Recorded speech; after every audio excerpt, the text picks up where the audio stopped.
السلام علیکم ورحمۃ اللہ۔ پیارے بھائیوں اور میری معززات ماؤں، بہنوں اور بیٹیوں، ترجمہ تفسیر القرآن الکریم، سبق نمبر ہے 14۔ اعوذ باللہ من الشیطان الرجیم۔ وَإِذَا قِيلَ لَهُمْ لَا تُفْسِدُوا فِي الْأَرْضِ قَالُوا إِنَّمَا نَحْنُ مُصْلِحُونَ أَلَا إِنَّهُمْ هُمُ الْمُفْسِدُونَ وَلَكِنْ لَا يَشْعُرُونَ وَإِذَا قِيلَ لَهُمْ آمِنُوا كَمَا آمَنَ النَّاسُ قَالُوا أَنُؤْمِنُ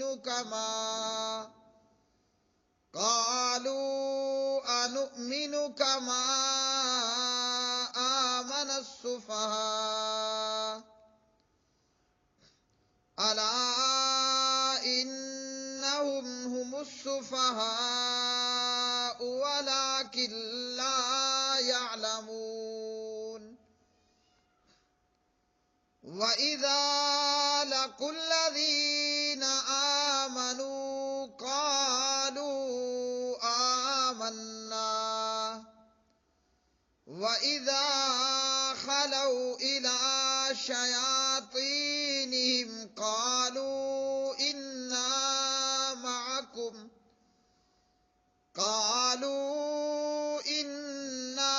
مَعَكُمْ إِنَّمَا نَحْنُ مُسْتَهْزِئُونَ اللَّهُ يَسْتَهْزِئُ بِهِمْ وَيَمُدُّهُمْ فِي طُغْيَانِهِمْ يَعْمَهُونَ أُولَئِكَ الَّذِينَ اشْتَرَوُا الضَّلَالَةَ بِالْهُدَى فَمَا رَبِحَتْ تِجَارَتُهُمْ وَمَا كَانُوا مُهْتَدِينَ۔ اور جب ان سے کہا جاتا ہے، یعنی منافقوں سے، کہ زمین میں فساد مت ڈالو، تو منافق کہتے ہیں کہ ہم تو صرف اصلاح کرنے والے ہیں، سن لو یقیناً وہی تو فساد ڈالنے والے ہیں، یعنی منافق، اور لیکن وہ نہیں سمجھتے۔ اور جب ان سے کہا جاتا ہے، یعنی منافقوں سے، ایمان لاؤ جس طرح لوگ ایمان لائے ہیں، یعنی صحابہ کرام رضوان اللہ علیہ مجمعین، تو کہتے ہیں کیا ہم ایمان لائیں جیسے بے وقوف ایمان لائے ہیں؟ سن لو بے شک وہ خود ہی بے وقوف ہیں اور لیکن وہ نہیں جانتے۔ اور جب وہ ان لوگوں سے ملتے ہیں جو ایمان لائے، یعنی منافق، تو کہتے ہیں ہم ایمان لے آئے، اور جب اپنے شیطانوں کی طرف اکیلے ہوتے ہیں تو کہتے ہیں بے شک ہم تمہارے ساتھ ہیں، ہم تو صرف مذاق اڑانے والے ہیں۔ اللہ تعالیٰ ان کا مذاق اڑاتا ہے اور اللہ تعالیٰ انہیں ڈھیل دے رہا ہے، اپنی سرکشی ہی میں حیران پھرتے ہیں۔ یہی لوگ ہیں جنہوں نے ہدایت کے بدلے گمراہی خرید لی، تو نہ ان کی تجارت نے نفع دیا اور نہ وہ ہدایت پانے والے بنے۔ پیارے بھائیوں، ترجمہ تفسیر یہ سبق نمبر 14 ہے۔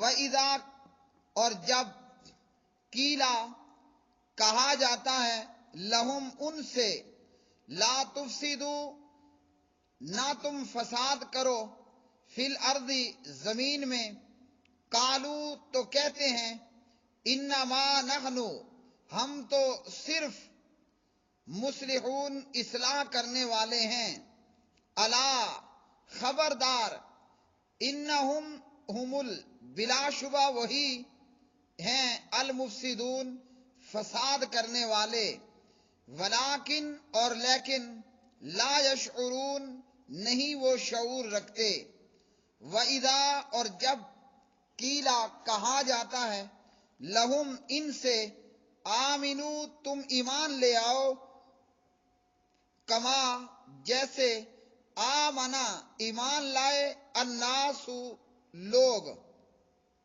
قالو تو کہتے ہیں یعنی منافق کہتے ہیں انؤمنو کیا ہم ایمان لائیں، کما جیسے آمنا ایمان لائے السفہاء بے وقوف، الا خبردار، انہم بلا شبہ وہی ہیں السفہاء بے وقوف، ولیکن اور لیکن لا یعلمون نہیں وہ جانتے، وَإِذَا لَقُوا اور جب وہ ملتے ہیں الذین ان لوگوں سے جو آمنو ایمان لے آئے ایمان لائے، قالو تو کہتے ہیں آمنا ہم ایمان لے آئے، وَإِذَا خَلَوْا اور جب تنہا ہوتے ہیں اِلَىٰ شَيَاطِینِہِمْ اپنے سرداروں کی طرف، قالو تو کہتے ہیں انا بے شک ہم معکم تمہارے ساتھ ہیں، انما نحنو ہم تو صرف مستہزئون استہزاء مذاق کرنے والے ہیں، اللہ یستہزئ اللہ تعالیٰ استہزاء مذاق کرتا ہے، بہم ان سے، ویمدہم اور بڑھاتا ہے ان کو، فی طغیانہم ان کی سرکشی میں، یعمہون وہ بھٹکتے پھرتے ہیں، اولئک الذین یہی وہ لوگ ہیں جنہوں نے اشتروا خرید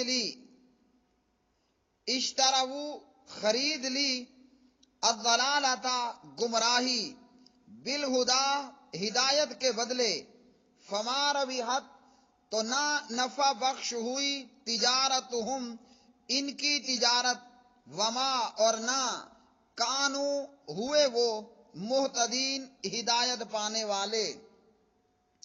پیارے بھائیو، ان آیات بینات کے اندر بھی اللہ سبحانہ و تعالیٰ نے منافقوں کے تعلق سے فرمایا، ان منافقوں سے جب کہا جاتا ہے کہ زمین میں فساد نہ کرو تو یہ بجائے اپنی غلط روش کو درست کرنے کے جواب دیتے ہیں کہ ہم تو صرف اصلاح کرنے والے ہیں۔ یہاں زمین میں فساد سے مراد کفر اور نافرمانی ہے کہ کفر مت کرو اور نافرمانی مت کرو، تو یہ اللہ کا کفر کرتے ہیں اور اللہ تعالیٰ اور اس کے رسول صلی اللہ علیہ وسلم کی نافرمانی کرتے ہیں۔ منافقین کے زمین میں فساد کرنے کا مطلب یہ ہے کہ وہ اپنے رب تعالیٰ کی نافرمانی کرتے ہیں، جن کاموں سے اللہ نے منع فرمایا ان کا ارتکاب کرتے ہیں، فرائض کو، نماز وغیرہ کو ضائع کرتے ہیں اور اللہ تعالیٰ کے دین کے بارے میں شک کرتے ہیں، جس کی تصدیق اور جس کی حقانیت کے یقین کے بغیر عمل قبول نہیں، اور خود بھی شک میں مبتلا ہیں، مومنوں کی تکذیب کرتے ہیں اور اہل تکذیب کے ساتھ تعاون کرتے ہیں، پھر جب بھی انہیں موقع ملتا ہے اولیاء اللہ کے ساتھ ان کا معاملہ ان لوگوں جیسا ہوتا ہے جنہوں نے اللہ تعالیٰ، اس کی کتابوں اور اس کے رسولوں کی تکذیب کی۔ تو یہ زمین میں فساد کرنے والے اللہ نے جن کاموں سے منع کیا ان کاموں کا ارتکاب اور جن کاموں کا حکم دیا ان کو چھوڑ دینا، جیسا کہ عبداللہ بن ابی عہد کے موقع پر اس نازک صورتحال میں کہ جب مسلمان تعداد میں کمزور ہیں، یہ اپنے 300 بندے لے کر پیچھے کھڑا ہو گیا اور جہاد کرنے سے انکار کر دیا۔ اور اسی طرح ان لوگوں کا فساد یہ ہے منافقوں کا کہ یہ مومنوں کی بجائے کافروں کو اپنا دوست بنا لیتے ہیں اور ان لوگوں کے ساتھ دوستیاں کرتے ہیں جن سے اللہ نے دوستیاں کرنے سے منع فرمایا. جیسے اللہ رب العالمین نے سورہ المائدہ کے اندر فرمایا کہ لا تتخذوا الکافرین اولیاء، کہ تم کافروں کو دوست مت بناؤ. یہاں اللہ نے منع کیا اور یہ منافق مومنوں کی بجائے کافروں کو دوست بناتے ہیں. منافق چونکہ بظاہراً ایمان کا اظہار کرتا ہے اس لیے اس کا معاملہ مومنوں سے چھپا رہتا ہے اور اس کی طرف سے فساد جو ہے وہ برپا ہوتا ہے، مومنوں کے ساتھ دھوکہ دہی سے کام کرتا ہے اور مومنوں کی بجائے کافروں کی دوستی کا دم بھرتا ہے کہ اللہ نے کافروں کے ساتھ دوستیاں اختیار کرنے سے منع فرمایا. ان آیات بینات میں منافقوں کو یہ حکم دیا گیا کہ آمنو کما آمن الناس، جس طرح اور لوگ ایمان لائے تم بھی ایمان لاؤ. یہاں الناس سے مراد صحابہ کرام رضوان اللہ علیہ مجمعین ہیں جو خلوص دل سے ایمان لائے اور ایک اللہ کی طرف ہوئے اور کسی دنیاوی نقصان کی پرواہ نہ کی. تو اللہ نے منافقوں کو یہ حکم دیا جیسے صحابہ ایمان لائے تم بھی اسی طرح ایمان لاؤ. یہاں سے ایک تو صحابہ کرام کے ایمان لانے کی فضیلت معلوم ہوئی کہ اللہ نے کلمہ پڑھنے والوں کے لیے ابو بکر و عمر عثمان علی صحابہ کرام رضوان اللہ علیہم اجمعین کو آئیڈیل بنا دیا کہ جیسے وہ ایمان لائے تم بھی اسی طرح ایمان لاؤ، اور وہی ایمان قابل قبول ہوگا جس طریقے پر ابو بکر و عمر عثمان علی عائشہ حفصہ صحابہ کرام رضوان اللہ علیہم اجمعین ایمان لائے. اب منافقوں کو جب کہا جاتا کہ اسی طرح ایمان لاؤ تو منافقوں نے کہا کہ ہم بے وقوفوں کی طرح ایمان لانے والے نہیں. عبداللہ بن ابی بن سلول اور اس کے دیگر منافق ساتھیوں کی نظروں میں، ان کے خیال میں اور ان کی سمجھ بوجھ میں یہ صحابہ کرام نعوذ باللہ بے وقوف تھے. بے وقوف کیوں کہا؟ کہ آپ کو صحابہ میں سے ایسے صحابی مل جائیں گے جنہوں نے نئی نویلی پہلی رات کی دلہن کو چھوڑا، اللہ کی راہ میں قربان ہو گئے. ابو بکر و عمر عثمان کی طرح کے صحابہ، عبد الرحمن ابن عوف رضی اللہ تعالی عنہ کے جیسے صحابہ جنہوں نے اپنا گھر کا کل مال اللہ کی راہ میں وقف کر دیا، یہاں تک کہ دیواروں پر ہاتھ پھیرے. اگر کوئی سلائی کڑھائی کے لیے سوئی موجود تو وہ بھی نبی علیہ السلام کی خدمت میں پیش کی جائے. اسی طرح مال خرچ کرنے والوں نے مال خرچ کیا، جان دینے والوں نے جان دی. اور انہی صحابہ میں سے حضرت جابر رضی اللہ تعالیٰ عنہ کے والد بزرگوار حضرت عبداللہ بھی موجود، جو معصوم ایک نہیں کئی بچیاں چھوڑ کر اللہ کی راہ میں شہید ہو جاتے ہیں. کوئی صحابی دلہن چھوڑ رہا ہے، کوئی بیوی کو بیوہ کیے جا رہا ہے، کوئی معصوم بچوں کو یتیم کیے جا رہا ہے، کوئی عثمان کی طرح پورا مال اللہ کے نبی کی قدموں میں ڈھیر کیے جا رہا ہے. منافقوں کی سوچ سمجھ یہ تھی کہ یہ تو نعوذ باللہ بے وقوف ہیں، ناسمجھ ہیں، یہ احمق ہیں. اور ان کے نزدیک عقل مندی یہ تھی مال جمع کیا جائے، بیوی بچوں میں رہا جائے، جان کا اور مال کا نقصان نہ کیا جائے. اور جو صحابہ نے کیا ان کے نزدیک یہ جان اور مال کا نقصان ہے. بیویاں بیوہ کرا لینا، بچے یتیم کرا لینا، کل کا کل مال حضرت ابو طلحہ حضرت طلحہ کی طرح وہ اللہ کے رسول کی خدمت میں نچھاور کر دینا، کروڑوں کے قیمتی باغ اور پراپرٹی کو آ کر نبی علیہ السلام کی خدمت میں پیش کر دینا. منافقوں نے کہا کہ کیا ہم اس طرح ایمان لائیں جیسے بے وقوف ایمان لائے کہ جان سے بھی ہاتھ دھونے پڑے، مال سے بھی ہاتھ دھونے پڑے، روپے پیسہ پراپرٹی سے بھی ہاتھ دھونا پڑے. اللہ رب العالمین نے فرمایا بے وقوف تو تم ہو جنہوں نے اپنی جان مال تن دھن اللہ کے رسول پر قربان کر دیا اور بدلے میں اللہ کی جنتوں کے وارث ٹھہرے. جیسے اللہ رب العالمین نے فرمایا اللہ نے مومنوں سے سودا کیا، اللہ نے مومنوں سے تجارت کی. ان اللہ اشترى من المؤمنین اموالهم وانفسهم ان اللہ اشترى من المؤمنین انفسهم واموالهم بان لهم الجنہ یقاتلون فی سبیل اللہ فیقتلون ویقتلون وعدا علیہ حقا فی التوراۃ والانجیل والقرآن. پارہ نمبر 11 سورۃ التوبہ. اللہ نے مومنوں سے سودا کیا، تجارت کی. کیا؟ کہ مومن اپنی جان، اپنا مال اللہ کو دیں گے اور بدلے میں اللہ سے جنت لیں گے. اور یہ تجارت ہوگی کہاں؟ منڈی لگے گی کہاں؟ یہ بدر میں، احد میں، حنین میں، خندق میں، خیبر میں، یہ جہاد کے میدانوں میں تجارت ہوگی. اور صحابہ نے اس تجارت کو خوب خوب کمایا، اپنی بیویاں بیوہ کرائیں، بچے یتیم کرائے، جان مال اللہ کی راہ میں خرچ کی. اور اللہ سے اس جان و مال کے بدلے کیا لیا؟ جنت خرید لی. تو منافقوں نے کہا کہ یہ تو سراسر بے وقوفی ہے. اللہ رب العالمین نے فرمایا بے وقوف تم ہو، لیکن کو تمہیں اپنی بے وقوفی کی سمجھ نہیں. اللہ کی راہ میں جان مال نہ دینا، اللہ کے حکموں کو پسے پشت ڈال لینا اور جان مال بچا لینا، یہ کوئی عقل مندی نہیں. اس دنیا میں ہم کتنا جی لیں گے؟ اس دنیا میں کسی کو زندگی مل جائے گی 40 سال، 50 سال، 100 سال، بالآخر اس کے بعد مرنا ہی مرنا ہے. اور جو آخرت کی زندگی ہے وہ ہمیشہ کی زندگی. صحابہ نے جنت کی زندگی کو پا لیا، دنیا کی زندگی کو قربان کیا.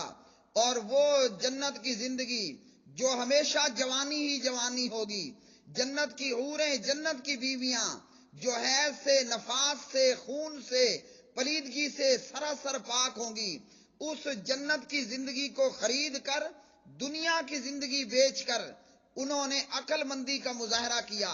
اور جن منافقوں نے آخرت کی زندگی برباد کر ڈالی، اس کے مقابلے میں یہ نکمی اور فضول دنیا کی زندگی پر راضی ہوئے بے وقوف تو یہ ہیں. اللہ نے فرمایا بے وقوف منافق ہیں، لیکن منافق سمجھتے نہیں ہیں. اسی طرح منافقوں کی ایک اور بد خصلت کا ذکر فرمایا. منافق ایمان والوں کے پاس آتے تو آ کر کہتے تھے کہ ہم تمہارے ساتھ ہیں، اور جب وہ شیطانوں کی طرف، شیطان سے مراد جو ہے وہ انسانوں میں سے بھی اور جنات میں سے بھی، اور شیاطین سے مراد یہ کافروں کے سردار اور کافر لوگ اور کافر قبیلے. تو جب منافق کافروں کے پاس جاتے کہتے ہم تو ایمان والوں سے ٹھٹا کر رہے ہیں، مذاق کرتے ہیں، استہزاء کرتے ہیں. ایمان والوں کے سامنے آ کر کہتے ہم تمہارے ساتھ ہیں. ابو ہریرہ رضی اللہ تعالی عنہ راوی ہیں، پیارے نبی علیہ السلام نے فرمایا تم سب سے زیادہ برا دو رخے شخص کو پاؤ گے. سب سے برا بندہ وہ ہے جس کے دو منہ ہیں، جس کے دو فیس ہیں، دو چہرے ہیں، اور جو مختلف لوگوں کے پاس اس کے مختلف چہرے. فرمایا سب سے زیادہ برا دو رخے، دو چہروں والے، دو فیس رکھنے والے کو پاؤ گے، جو ان لوگوں کے پاس ایک رخ لے کر جاتا ہے اور دوسروں کے پاس ایک اور رخ لے کر جاتا ہے. بخاری مسلم. یہی معاملہ منافقوں کا تھا. ایمان والوں کو آ کر کہتے ہم تمہارے ساتھ ہیں، اور جب کافروں کے پاس جاتے انہیں کہتے ہم تو ایمان والوں سے ٹھٹا کر رہے ہیں، مذاق کر رہے ہیں. ایمان والوں سے ٹھٹا اور مذاق ہو رہا ہے. اور یاد رکھیے دو نمبرہ بندہ، دو رنگا بندہ، اس کی جہاں مسلمانوں میں عزت نہیں ہوتی وہاں کافروں کے اندر وہ گھٹیا تصور ہوتا ہے. اس لیے کہنے والے نے کہا، علامہ شہید رحمت اللہ علیہ نے کہا دو رنگی چھوڑ دے، دو رنگی چھوڑ دے، یک رنگ ہو جا، یا سراسر سنگ ہو جا، یا سراسر موم ہو جا. مومن بننا ہے تو ابو بکر و عمر کی طرح مومن بن کر دکھانے کی کوشش کرو. یہ نہ ہو کہ مذبذبین بین ذالک، نہ ادھر کا نہ ادھر کا، جدھر فائدہ دیکھا ادھر کو چل پڑا۔ اسی طرح اللہ رب العالمین نے ان آیات میں فرمایا کہ ان لوگوں نے گمراہی کو خرید لیا، ہدایت کو چھوڑ دیا، اور فرمایا کہ ان کی تجارت ایسی تجارت ہے کہ یہ تجارت نفع مند نہیں ہے۔ یہاں اللہ رب العالمین نے یہ بات بیان فرمائی کہ تو نہ ان کی تجارت نے نفع دیا نہ ہدایت پانے والے۔ ایک تجارت منافقوں کی تھی کہ انہوں نے دنیا خرید لی، آخرت برباد کر ڈالی۔ ایک تجارت صحابہ کی تھی، جان بھی دیا، مال بھی دی، لیکن جنتوں کے وارث بن گئے اور جنتیں ان لوگوں نے خرید لی۔ منافقوں کی تجارت یہ تھی، آخرت برباد کر ڈالی، دنیا خرید لی۔ مومنوں کی تجارت یہ تھی کہ انہوں نے اپنی جان، اپنی مال اللہ کے سپرد میں کی۔ ان مومنوں میں سے بعض تو غازی بن کر لوٹے اور لوٹتے ہیں، مال غنیمت بھی ملتا ہے، غلام اور لونڈیاں بھی ملتے ہیں، اور بیل اور اونٹ اور جانور بھی ملتے ہیں۔ مومن دونوں صورتوں میں فائدے میں رہتا ہے۔ اگر جہاد میں شہید ہونے سے بچ گیا تو غازی بن کر لوٹے گا اور اس کی شان ہی شان ہے، اور اگر اس کی گردن کٹ گئی تو یہ شہید ہے اور آخرت کے اندر اس کے لیے جنتے ہی جنتے ہیں۔ نبی علیہ السلام نے فرمایا کہ شہید کے جسم کو، شہید کی روح کو مثالی جسم دیا جاتا ہے اور وہ عرش نیچے موجود گھونسلوں میں رہتے ہیں، وہاں سے اڑ کر اللہ کی جنتوں میں سے جا کر کھاتے اور پیتے ہیں۔ تو فرمایا اللہ رب العالمین نے ان کی تجارت نے نفع نہیں دیا۔ کون سی تجارت تھی؟ دنیا بچا لو، آخرت برباد کر ڈالو۔ اور صحابہ کی تجارت کیا تھی؟ دنیا کو آخرت پر قربان کرو، آخرت بھی بنا ڈالو، دنیا بھی بنا ڈالو۔ غازی بن گئے تو یہاں بھی فائدہ، شہید ہوئے وہاں بھی فائدہ۔ پیارے بھائیو، یہ تھی آج کی آیات بینات۔ ان منافقوں کو کہا گیا فساد مت کرو، انہوں نے کہا کہ ہم تو اصلاح کر رہے ہیں۔ جیسے آج جاہل مسلمانوں کا، کلمہ گو مشرکوں کا حال ہے کہ انہوں نے بدعات کو جو ہے وہ ادب و احترام کا نام دے دیا، انہوں نے شرک کو تعظیم کا نام دے دیا، اور اسی طرح موسیقی کو روح کی غذا کا نام دے دیا، اور اسی طرح دیگر معاملات میں۔ تو جب دل خراب ہوتا ہے تو برائی نظر آنا ختم ہو جاتی ہے۔ اللہ سبحانہ و تعالیٰ سے دعا ہے کہ اللہ ہمارے اندر ہمیں ایمان والوں کی صفات اختیار کرنے کی توفیق عطا فرمائے، اور منافقوں کی صفات سے اور کفر سے اللہ ہمیں محفوظ فرمائے۔ جو بیمار ہیں اللہ ان بیماروں کو شفائے کاملہ عاجلہ عطا فرمائے۔ جو تھانہ کچہریوں میں ہیں اللہ ان کی وہاں سے جان خلاصی کرائے۔ جو بے نمازی ہیں اللہ ان کو نمازی بنائے۔ جو بے اولاد ہیں اللہ ان کو نیک اولاد عطا فرمائے۔ جو بہنیں نکاح کے اور شادی کے انتظار میں بیٹھی ہیں اللہ تعالیٰ ان کے لیے دیندار رشتوں کا سبب بنائے۔ اللہ ہمیں قرآن و حدیث پر عمل کرنے، قرآن و حدیث مطابق زندگی گزارنے کی توفیق عطا فرمائے۔ وآخر دعوانا ان الحمد للہ رب العالمین۔